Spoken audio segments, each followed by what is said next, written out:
That's Armando. Should we have had to wait for Pishy Piny's confirmation, or should we have seen it on screen instead of off? The poll is up, the votes are in, and we've got our result, don't we? We do, and 87% of you people think that it should not have been an Elgin James special. Nope, and 13% of you said, nope, Elgin James special was fine. Off-screen suited it. For me, that's where the Suns lacks behind the Mayans. We need these other charters being explored, developed, and I think Sam Taz, I think Armando warranted an on-screen kill. I actually disagree. I think it was done well because it was reported. Oh. It's like, no, I do think it was done pretty well because they even reported ahead of time that Sam Taz hasn't heard from Armando in a long time. Armando's MIA. He's been MIA. They haven't Missing heard. in action. So they kind of set it up. Yeah. I mean, if they kill him on screen, then we already know what's happened to him. Maybe you're right. Whereas I thought it came as a good surprise to when the head was revealed. So I don't. Obviously, if it's a main character, they kind of have to die on screen. But I actually think this death for Armando, I think it worked perfectly because they did, like I said, they did mention that Sam Tez had reported that he'd been missing in action. They hadn't heard from him in a while, and then his headless body turns up at the Sam Crow compound tomorrow. So I actually think I think they did this death pretty good. So do you think that the majority seen Elgin James in the notes section and went, Probably just voted the opposite. I think so. That's what's happened to him? I personally wouldn't have changed because let's say he does die on screen. It's pointless having Sam Crow sit at the table and discuss. No one's heard from Armando because we already know what's happening. True, but could we have seen Sam Taz make the phone call? I mean, we could have, but does that really need to be made? I guess not. Nah, fuck it, don't change it. No, but what really think? Is that not just add? Is that not just? I think that's something you'd see as a deleted scene. Maybe Sam Taz making the call to. So what you're saying is about 400 of these people are idiots, and they should. No, I'm not saying they're idiots. I actually think they done this death right, and I wouldn't have changed it. That's Armando. Now, if you think Armando should have been killed on screen, that's entirely up to you. But I don't think he was that big a character, and I think the suspense behind it was pretty good as well. And you would have just lost all that suspense if he hadn't been killed on screen because we already know what ended up happening to him. So I think this is off screen done right. The more you explain it, Mayans did it wrong. Like you could nothing happen in Mayan episodes, and they're like, Smiley for Arizona's just been wiped out. Well, fucking show it.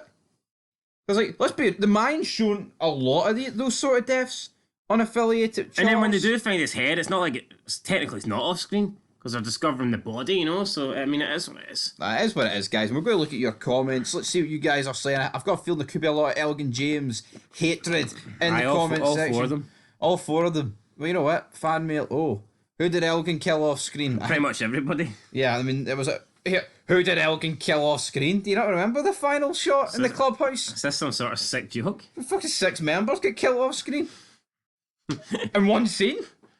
Yeah. Right, moving on. Bridget Connor. You go ahead and read that. Bridget Connor always produces a good comment. I don't remember what we got instead of Armando's death to know for sure, but I didn't care enough about Armando to the point of needing to see his death on screen. I'd like to think Suter understood that, which is why he had his death occur off screen, but that's obviously just my wild speculation. If this were mine, presumably Armando's death would have been replaced with yet another Emily scene since she's important enough to get 5-season story arc. That shit I simply cannot defend. So basically agree with me. This guy, I don't think, he wasn't a big enough character to have his... Now, I think it's different. Piney, obviously Piney got killed by Clay and the rest of the club thought he was missing in action, but it would have been really cheap had we not got that last confrontation between Clay and Piney. But I think with the cartel and the fact they find the headless body and it is Lobo Sonora that fucking drop off the bag, it's self-explanatory. I think this was fine. I don't think you need to change this. I'm surprised you disagree, to be fair. For me, I think this was an off-screen death done right. Yeah. And then you've got the charter speculating, where's Armando? And then, his head gets dropped off at Taylor Morrow. I think I would not change it. I think Kurt Sutter did this. Well, the more correctly. I listen to your point and Bridget's point, I think you're alright. But I would have liked to have just seen a bit, like you said in a previous film. No, I'm not saying you can't develop Armando a bit more. Yeah, I just think we could have seen Sam Taz here, we could have seen Jury.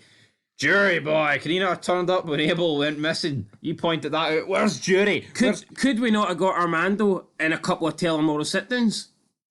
We could have. I don't see why not. Could he not have been part of a vote or something like that? Yeah, like, let's be real.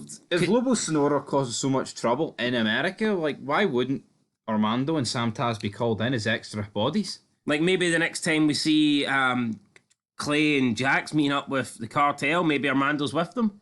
Yeah. Since Sam Taz are playing an important role. Could be. In this deal. So I think we could have definitely seen more of Armando, but as for the off-screen death, I think it was done well. I wouldn't change it. Michael Fulgore says Elgin totally fucked up the Mayans from season 3 on after Kurt Sutter was forced out. Come on, guys, we're watching the first 2 seasons and they're not up to scratch, aren't they? No, they're really not. I mean, I've got no love for Elgin James, but I don't think if Kurt Sutter stays along, the show would have been on par with Sons, because when the first 2 seasons are nowhere near the worst season of Sons, then how could it be? What I think goes for Elgin James is, it's like a lot of the shit we don't like in season 2 kind of gets pushed to the side in the later seasons. Yeah. Now, what I would say is, I think Kurt Sutter would have made an SOA Mayan war and a civil war. I think he would have done that all better, but he didn't do that. He had loads of cartel involvement, and Emily, Adelita, Dita, and Felipe. Elgin James didn't really go down that road. I think he didn't really go down that road till like season 5. That's when he started bringing Adelita, and Emily was getting so much screen time in season 5. You think it's season 4? Yeah, she's very on the run. She very rarely had any screen time, to be fair. It was great. It made us fucking appreciate Elgin James was the man for doing that, and then he betrayed us all. And then the last comment, Big Anthony getting stuck in there. Yeah, I personally don't think this poll really needed to go up, to be fair. I think it was a good... Yeah, there's always a reason for... Well, you know what? You can say that, but 87% of people think you're wrong. Well, I think so the poll did need to go up? I think 87% of people are wrong. How about that? That's alright. 13% are wrong. Or is 13% right? Unlucky for some guys. But we'll be back very soon to discuss more things, Sons of Anarchy. But until then, peace.